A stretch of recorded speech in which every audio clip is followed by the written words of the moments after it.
So, as you saw there, today I worked up to a set of 160, hit that for one, and then I backed up with 70% weight, which is 140 kilos, and I did 10 sets of three there, which I'm not showing. But anyway, the point of this video is I want to talk about what I did after this workout, and that's I went back in the house, got my training log, and I started looking through basically the last month to work out why I'm feeling so weak. So 160 kilos still feels slow to me, and I can't work out why. I don't have an injury, nothing sore. The joints feel good, but the bar feels heavy. So I really wanted to look at the training log and work out what's what. And so what I did today was I worked out the point where I started doing the Westside Barbell stuff. And then I looked at 10 days before that and 10 days after that. And I just wanted to compare what sort of differences there were before training and after training. After that, the Westside Barbell point. Now, the Westside Barbell point basically is my philosophy changed somewhat. I started doing a lot more. In fact, I started doing the wide stand squats, which I never did in my life. Started doing them, box squats, and good mornings. Basically, I would do one of those every day, essentially. I would just rotate them. And what I found was rather embarrassing, shocking. I thought it wasn't going to be that much of a difference.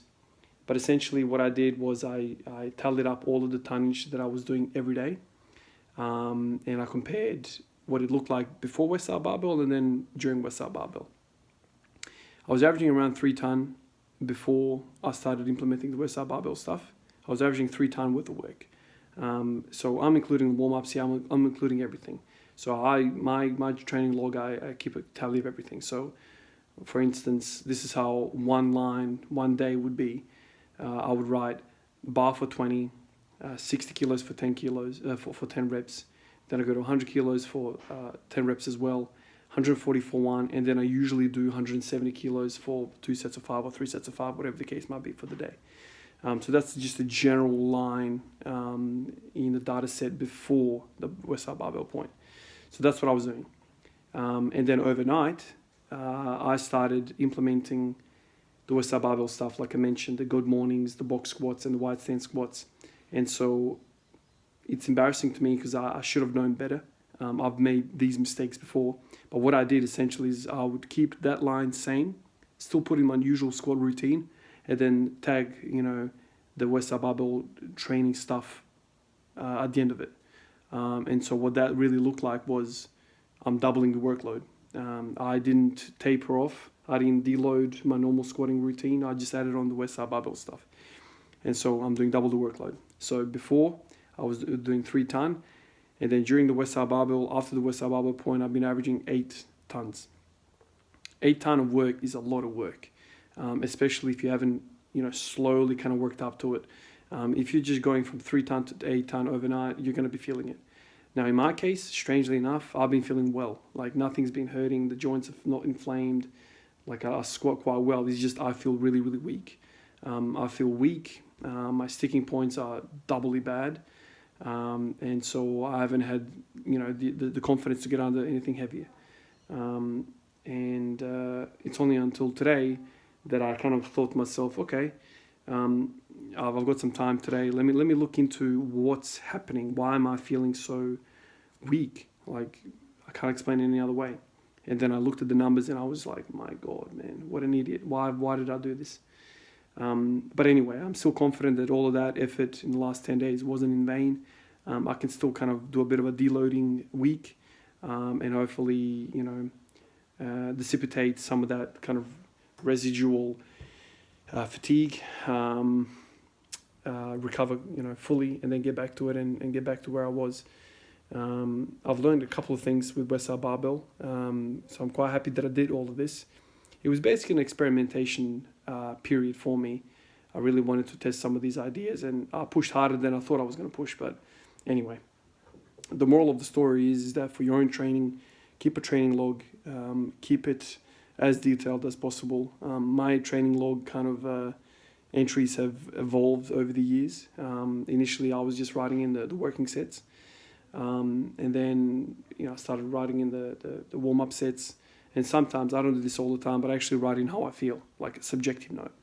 feeling tired, feeling crap, or off night duty, or haven't eaten, working in a fasted state, all that sort of stuff. The reason why I say this is because eventually you might get to a point, kind of like me, where you're kind of stuck in your training and you don't really know what's going on, and so you rely on this data to go back and study it, basically study your own history and work out what's what. Even if you have a point where training is going up, you've gone up, like you've jumped a whole bunch, you're getting stronger, and then you plateau and you're like, man, why have I plateaued? You look back and you realize what you've done, and you improve. And over years, like after a 10-year, period of training, you have a whole bunch of history and data, behind you. You can look back on and help you guide you in the future. So, that's what I've done. That's where I screwed up.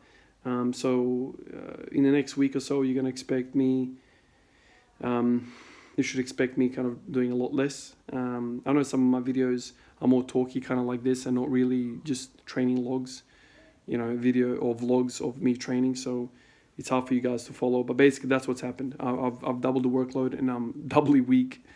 So I'm going to try and fix all this up and get back to some of these things that I've learned from Westside Barbell. Louis swears on box squats. That's his number one exercise. And I can see where the benefits are. I'm immensely weak at that point. Sitting on a box at parallel, I just basically have no horsepower there. Like I just don't have power to push off at that point. I'm so used to kind of going all the way down, having a stretch reflex, and kind of, having some sort of momentum coming out of the hole and then skipping over that parallel point. But box squats completely slow everything down and make you really fight in the weakest point of the lift. So anyway, that's basically it. I now have a quantitative evidence of what's been happening. I haven't really had the time to kind of sit down and look at the training log. I had kind of inklings that it was the workload, but I didn't think it was this drastic, man. 250% more workload overnight like that is just crazy. Like the hardest day that I had was a 12-ton day. And the easiest day that I had was a 6-ton day. Now that's the easiest day was still double what my average was before the Westside Barbell stuff. So I'm basically doing twice the work, which is silly. You shouldn't be doing that. But on that, I want to say that we should all be striving to do more and more work, albeit kind of gently increasing the workload. Because as Louis says, somebody going from 400 to 500 pound squat does more work. You're only going to have to do more work to get from 400 to 500. And then once again, you're going to have to do more work again, increasing amount of work to get from 500 to 600, and then continuously. So the guy that's doing a 1,000 pound squat is doing basically double the work that somebody's doing at 400. So that's where kind of my thoughts were at the time. I thought, yeah, it's okay to do a bit more work. I just didn't know that once you added up the numbers, like, damn, man, that's too much work. Like, you can't be doubling the workload overnight. Anyway, here it is. That's the explanation. Hopefully, in the next week or so, I can get back to my normal strength. Maybe even stronger. I've just gone through like 7 or 10 days worth of just really hard training. And hopefully when I recover from all of this, I'm stronger, hopefully. But I'm glad I caught it here, because if I continue doing this, my body should eventually start feeling really kind of worn out and flat, and maybe I even would get sick. But anyway, I caught it up nice and early, so now I can taper back and allow the body to recover. So I'm really excited moving forward now. I'm gonna have easier training sessions, and hopefully, in a week or two, I can get back to squatting 180, 190, 200 kilos, because I've done all this work. Hopefully it's not in vain. I don't think it is. I think I'm stronger in the box squat. I think I'm stronger in the good morning. I think I'm stronger in the wide stand. So that should carry over. Anyway, guys, that's my explanation to you. Hopefully you get something out of this for your own training. If anything, get this out of this video. Start writing this shit down. Start writing all the numbers down, because it's priceless. You can't get this information anywhere. Basically, like it's up to you to write your stuff down, unless you're an NBA player and you got a posse of people doing all sorts of things for you. For us who are training alone, even without a coach, you need to write this stuff down. If you want to become really good at powerlifting or at strength sports, you have to start documenting, because without documenting, you can't improve and you can't plan. All right, guys, catch you next one.